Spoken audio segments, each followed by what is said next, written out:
Nous y allons pour l'éloquence du pasteur ou nous y allons pour écouter Dieu et le mettre en pratique. Pour certains d'entre nous-mêmes, la prière est devenue quelque chose de difficile. Prier, en un mot, c'est parler à ou c'est parler à Dieu, ou bien avec Dieu. Je parle à Rose, mais je parle avec le pasteur. Certainement, vous comprenez la nuance. Je parle à, et puis je parle avec. Quand je parle à, c'est que c'est moi qui parle et l'autre m'écoute. Quand je parle avec, c'est qu'il y a dialogue entre deux personnes ou bien avec plusieurs, un nombre de personnes. Je parle avec, je parle à. Il y a nuance. Mais ici, nous venons à l'église et nous considérons le pasteur comme un chanteur agréable. Plusieurs années passées, lorsque nous nous rendons par exemple là où il y avait des concerts à Kinshasa, on était assis bien, on restait debout, le musicien chantait et nous étions là en train de danser. Tel est le spectacle que nous vivons maintenant dans nos églises.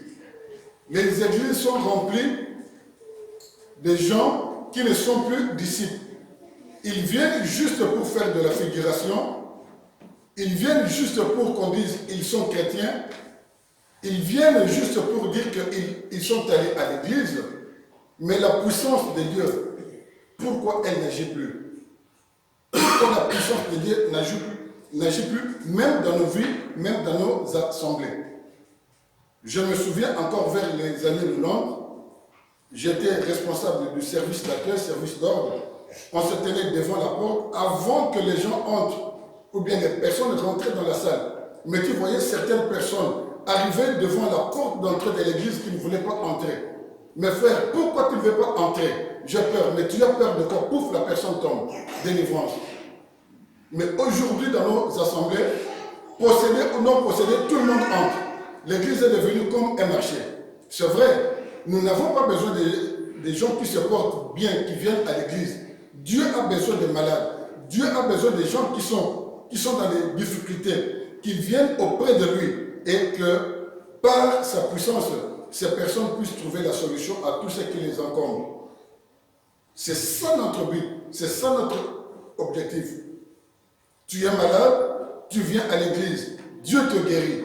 Tu as un problème, tu viens à l'église, le pasteur prie pour toi, tu retournes chez toi, tu rentres chez toi, le problème est résolu et là tu vas glorifier le Seigneur.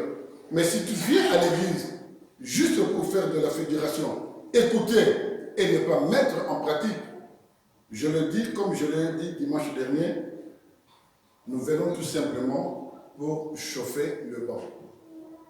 Et le jour du jugement, nous serons devant le Seigneur, devant la déposition de 3 ou de 2 ou de 3 personnes.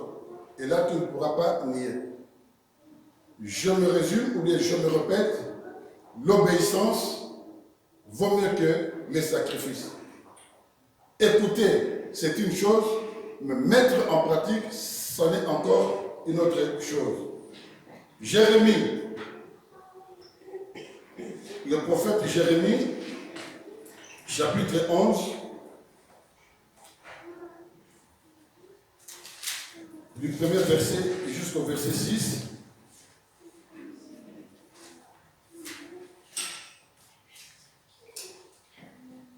On peut commencer à partir du verset 3. Le titre, c'est l'Alliance violée. Nous avons vu l'effondrement du gouvernement fédéral ici en Belgique. Le MR s'était rallié avec la NVA. À un certain moment, le Premier ministre, étant de notre parti politique, voulait faire de sa tête. Ne voulant plus respecter les accords qu'ils avaient signés pour former le gouvernement avec la NVA. Les nationalistes flamands ont dit, écoute, s'il le fait, le gouvernement tombe. Le Premier ministre s'est entêté et le gouvernement est tombé. Pourquoi? Parce que l'alliance a été violée.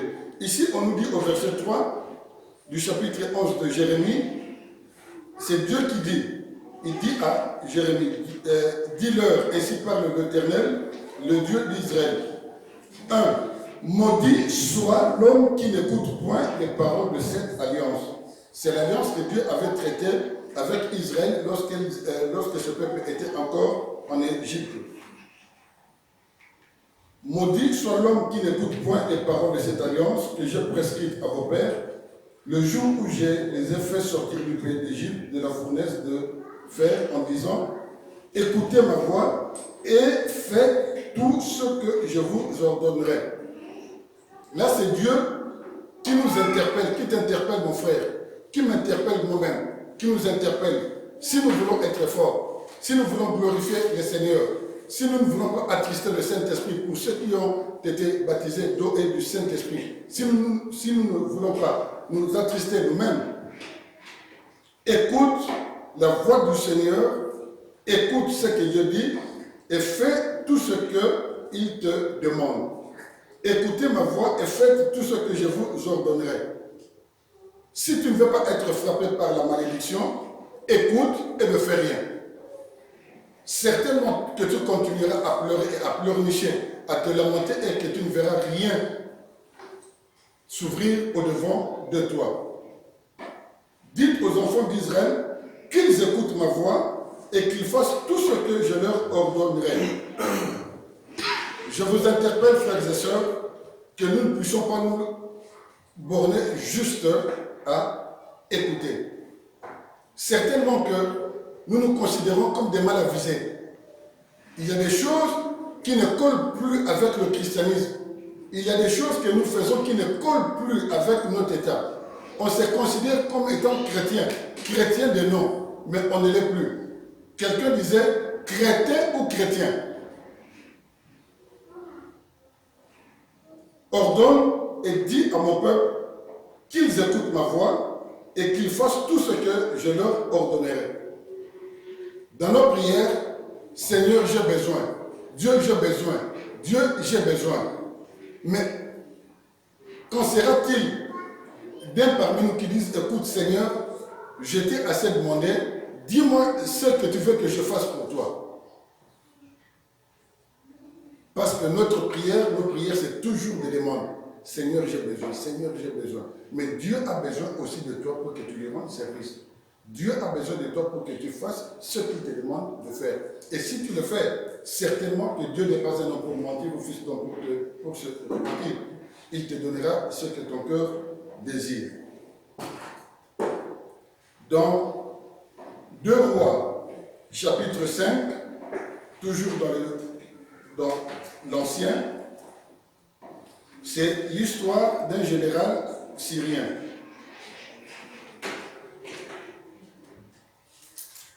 2 Rois, chapitre 5, l'histoire de Naaman, le général syrien. Quand on parle du général, donc c'est le chef d'état-major de l'armée syrienne.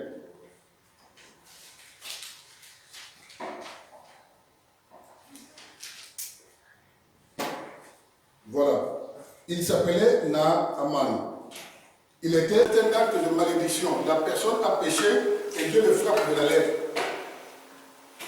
Tandis qu'en Syrie, la lèpre était considérée comme étant toute autre maladie.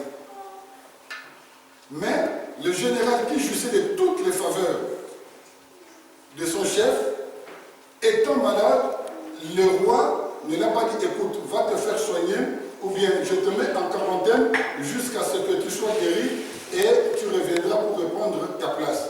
Étant malade, le patron, le roi de Syrie l'avait gardé toujours à ses côtés. Certainement qu'ils sont allés après des médecins, certainement qu'ils ont appliqué les produits domestiques pour que le général soit guéri et rien n'allait. Mais dans la maison du général, il y avait une jeune Israélite qui était déportée en Syrie. Et cette jeune fille dit à la femme du général, si le roi se déplace en Samarie, certainement qu'il y a un prophète qui priera pour le roi et le roi sera guéri. Le général, merci pasteur, et le général sera guéri. Il y a une discussion, les nouvelles sont parvenues au roi de Syrie. Le roi de Syrie envoie une lettre et lorsque le prophète a lu cette lettre, il dit « Qui suis-je pour que je puisse guérir une personne ?» Je saute tous les détails. Le général se déplace jusqu'à Samarie. Orgueil oblige, chef d'état-major de l'armée syrienne, il s'attendait à ce que le prophète sorte au-devant de lui pour l'accueillir et prier pour lui. Mais à sa grande surprise, le prophète se terre dans sa maison et il envoie ses serviteurs. Allez, dites au général qu'il aille se baigner dans l'eau et qu'il plonge 7 fois et il sera guéri. Là, le général dit, écoute, moi chef d'état-major, commandant de l'armée syrienne, on me dit d'aller me baigner 7 fois. Donc, tu te plonges dans l'eau, tu sors. 1, 2, 3, 4, 7. Une petite parenthèse, souvenez-vous du chiffre 7. Le général dit, écoute, je ne le ferai pas. Ses serviteurs lui disent, écoute, maître, ce n'est plus le général, maintenant c'est maître. Si le prophète t'avait dit telle ou telle chose, ne l'aurais-tu pas fait? Mais il te demande tout simplement de te jeter 7 fois dans l'eau et tu seras guéri. Qu'y a-t-il de difficile? Le général obtempère et au 7e tour, le général sort de cette eau guéri. C'est comme si il n'avait même pas été atteint de la lèpre. Je me souviens encore à Kinshasa, derrière le Tontiati, il y avait l'hôpital de la Rive. Et là, c'était l'hôpital qui était réservé aux lépreux. Même si tu passes de l'autre côté du monde, où il y avait le parc et le jardin zoologique, ça sentait la nauséabonde. Ça dégageait une odeur invivable. Et c'était les lépreux. Si tu étais dit et que tu passes par là, tu voyais qu'il y en avait d'autres qui n'avaient même plus de doigts. Ils mettaient leurs doigts à même le fleuve et le mouvement de l'eau arrachait les doigts. Le général est guéri. Pourquoi il est guéri? Parce qu'il a fait ce que le prophète lui a demandé. Il se peut que le prophète, il s'attendait à ce que le prophète puisse lui imposer le mouvement. C'est souvent l'orgueil qui nous tue. C'est souvent l'orgueil qui nous freine. C'est souvent l'orgueil aussi qui ne permet pas à Dieu de se manifester dans notre vie. Nous voulons faire comme si nous étions Dieu. Dieu est au ciel et nous sommes sur la terre. Il y a un autre exemple que j'avais tiré de l'évangile de Luc, chapitre 5, versets 1 à 7.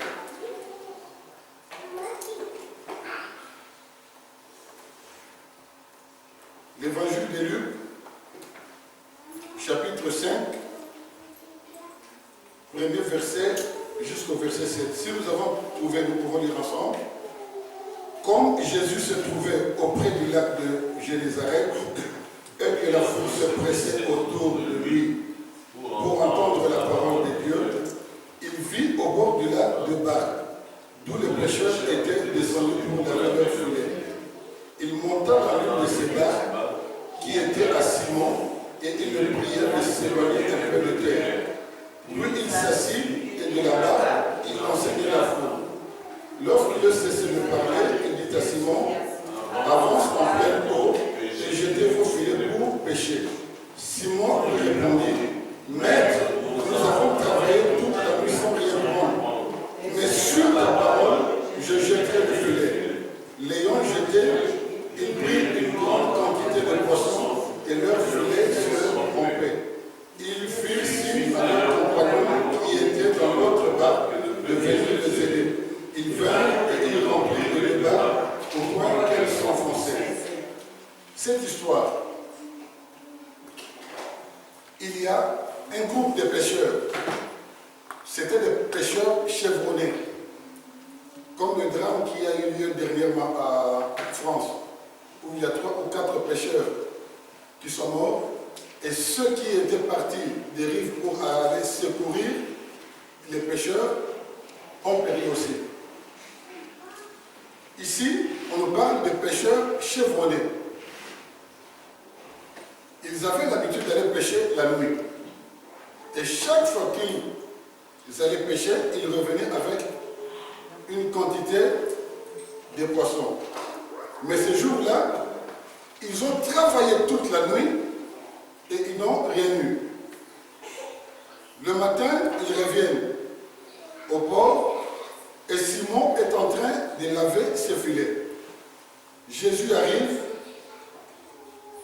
dialogue avec Simon et il dit « Avance en pleine eau et jetez vos filets pour pêcher. » Écoutez ce que Simon dit au verset 5. « Maître, nous avons travaillé toute la nuit sans rien prendre, mais sur ta parole, je jetterai le filet. » Sur. Il s'appuie sur la parole. Il ne s'appuie pas sur lui. Sur la parole. Est-ce que nous nous appuyons sur la parole ou nous nous appuyons sur nous-mêmes? Nous nous appuyons sur notre beauté, nous nous appuyons sur nos capacités. Nous nous appuyons sur notre intellect ou nous nous appuyons parce que je suis licencié, parce que je suis docteur, je le ferai, je le ferai. Je connais des amis qui ont fait des études universitaires, qui sont devenus chauffeurs de train parce qu'ils ne trouvent pas du boulot. Et ici, Simon dit, sur ta parole, il s'appuie sur la parole. Nous devons nous appuyer sur la parole et non pas nous appuyer sur quelque chose. Si tu t'appuies sur quelque chose, certainement qu'elle tombera. Quelqu'un disait, un fruit ne tombe que quand il est mûr. Mais devant la tempête de l'histoire, mûr ou pas mûr, il tombera quand même.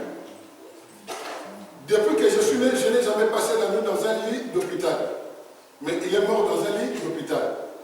Arrêtons de nous appuyer sur nous-mêmes, appuyons-nous sur le Seigneur.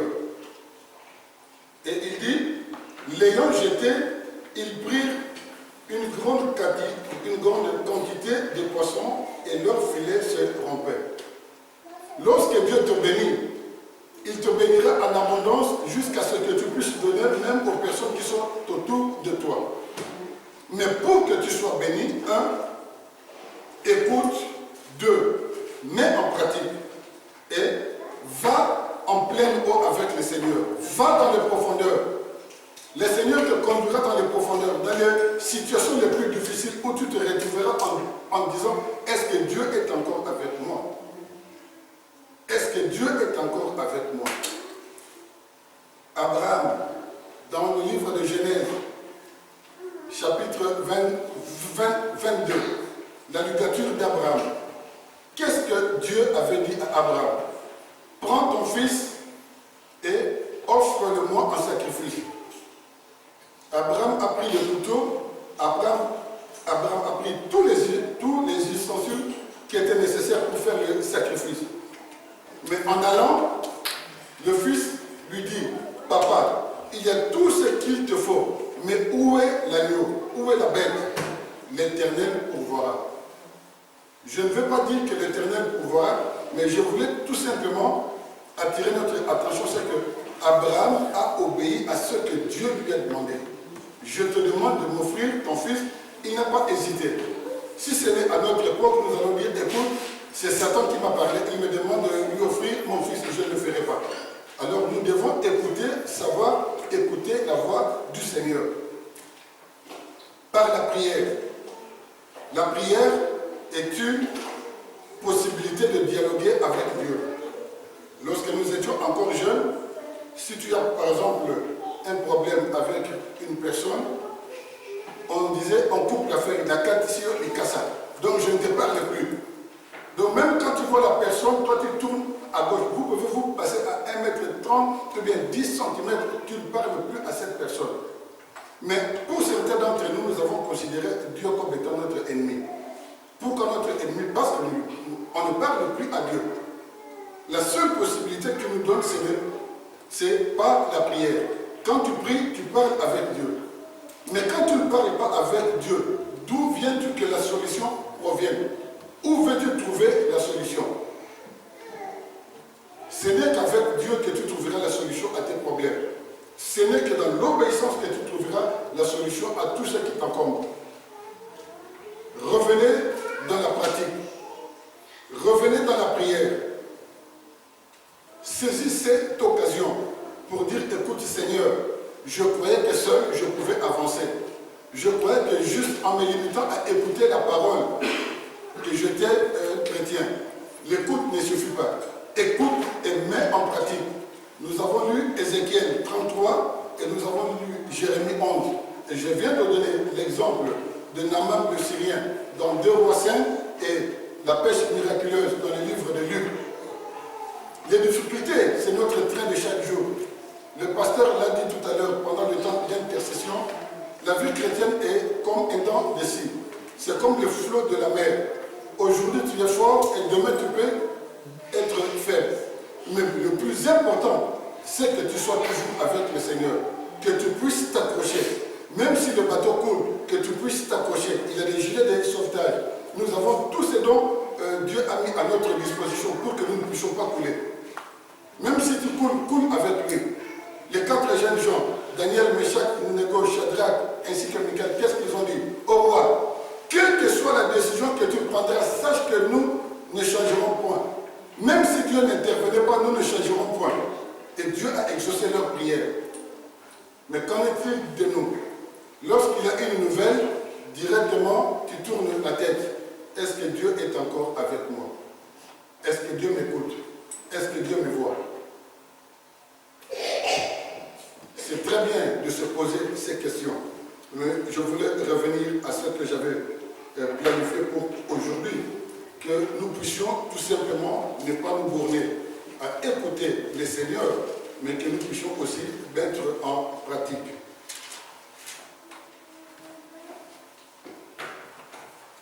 Changeons notre comportement.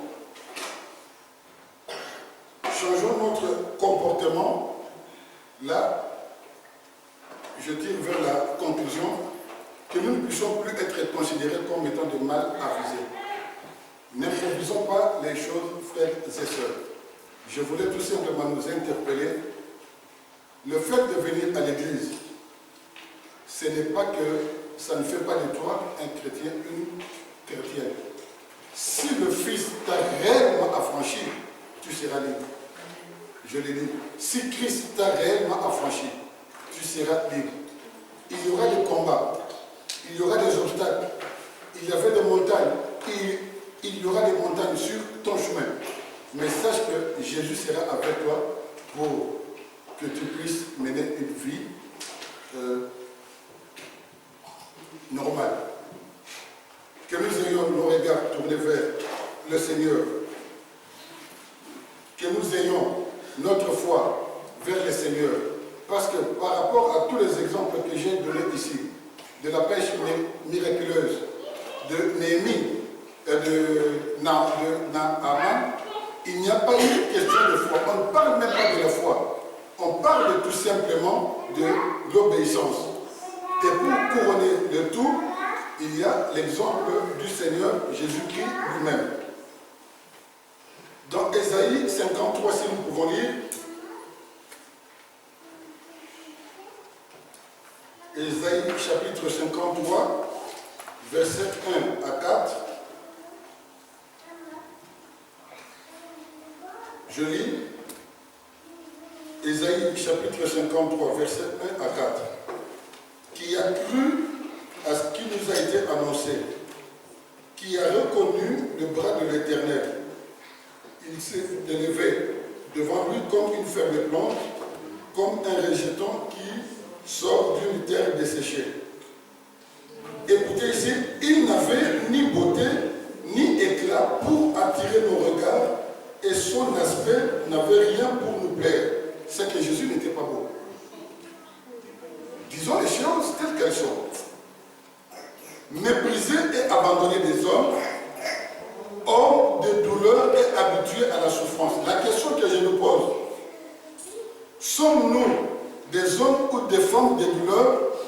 Sommes-nous des hommes et des femmes habitués à la souffrance? S'il y a quelqu'un qui est habitué à la souffrance parmi nous, qui lève la main et qui passe devant, certainement le pasteur priera pour lui. On dépeint Jésus comme étant homme de douleur et habitué à la souffrance. C'est que sa vie c'était journalier du matin jusqu'au soir de souffrance. Ils passent par ici, on l'insulte. Ils vont de l'autre côté, on les chasse. Sur la croix, toi qui avais fait ça, pourquoi tu ne te délivres pas toi-même? Et pourtant, les gens étaient tangibles, et étaient tellement tangibles de tous les miracles que Christ a fait. Homme de douleur et habitué à la souffrance, semblable à celui dont on détourne le visage. Nous l'avons dédaigné, nous n'avons fait de lui aucun cas. Si vous avez la possibilité de lire tous les chapitres 53, dans Hébreux, chapitre 5, c'est là que je conclurai. Hébreux, chapitre 5, verset 8.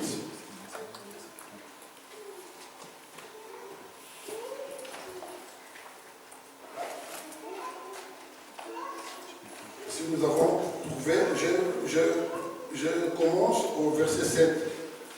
C'est lui qui, dans les jours de sa chair, a présenté avec des grands cris et avec larmes des prières et des supplications à celui qui pouvait les sauver de la mort, et il a été exaucé à cause de sa piété. Il a appris, bien qu'il soit fils, l'obéissance par les choses qu'il a souffert. Apprenons est-ce que nous apprenons à obéir à Dieu par les choses qui nous font souffrir? Certainement, il y en a d'autres, quand ils souffrent, ils ne prient même plus. Je suis dans la souffrance, je ne prie plus, tu es dans ton lit là en train de regarder le plafond. Certainement qu'il y a quelque chose au-dessus du plafond. Il a appris, bien qu'il soit fils, l'obéissance par les choses qu'il a souffert. 2, au verset 9. Après avoir été élevé à la perfection, il est devenu pour tous ceux qui lui obéissent l'auteur d'un salut éternel. Il est devenu pour tous ceux qui lui obéissent. L'obéissance vaut mieux que le sacrifice. L'obéissance vaut mieux que l'écoute. Tu écoutes mais tu ne mets pas en pratique. Il est devenu pour tous ceux qui lui obéissent l'auteur d'un salut éternel. Et ce salut, personne ne te l'arrachera. Dieu te garde, Dieu te donne de la provision pour que tu puisses en avoir en abondance. Frères et sœurs, voici ce que j'avais à nous dire. Tel est un peu le résumé du message que j'avais donné dimanche dernier. Certainement, le pasteur, un bon orateur, fera un petit commentaire, mais pour moi, je me résume juste à nous dire, ne nous bornons pas tout simplement à écouter. Si nous venons à l'église juste pour écouter et vaquer à nos occupations, nous ne mettons pas en pratique, nous ne faisons rien. Chaque début d'année, le pasteur demande à ceux et celles qui veulent acheter les lecteurs bibliques. On en achète. Combien sont ceux parmi nous qui, journalièrement, si tu n'as pas la possibilité de les lire le matin, même le soir, après avoir vaqué à tes occupations, tu retournes à la maison pour ouvrir les lecteurs de la Bible. Et ne les lis pas comme si tu lisais le journal de la style. Lis pour apprendre et lis pour mettre en pratique. Parce qu'après chaque commentaire, après chaque verset, il y a un commentaire. On te dit parfois, médite, on te dit parfois, mets en pratique. La Bible, on ne l'ouvre que le dimanche lorsque nous venons à l'église. Et quelqu'un qui a l'habitude d'ouvrir la Bible, lorsqu'on donne par exemple un chapitre, il le retrouve très facilement. Mais quelqu'un qui ouvre sporadiquement sa Bible, lorsqu'on dit par exemple, on va lire dans Daniel, lui il cherche dans le Nouveau Testament. Et pourtant Daniel c'est dans l'Ancien. Lorsqu'on dit par exemple de prier, tu trouves que la personne cherche des mots pour commencer la prière. Mais quelqu'un qui a l'habitude de constamment prier, ça coule comme une source d'eau. Ne nous bornons pas à écouter, faisons un effort de pouvoir mettre en pratique.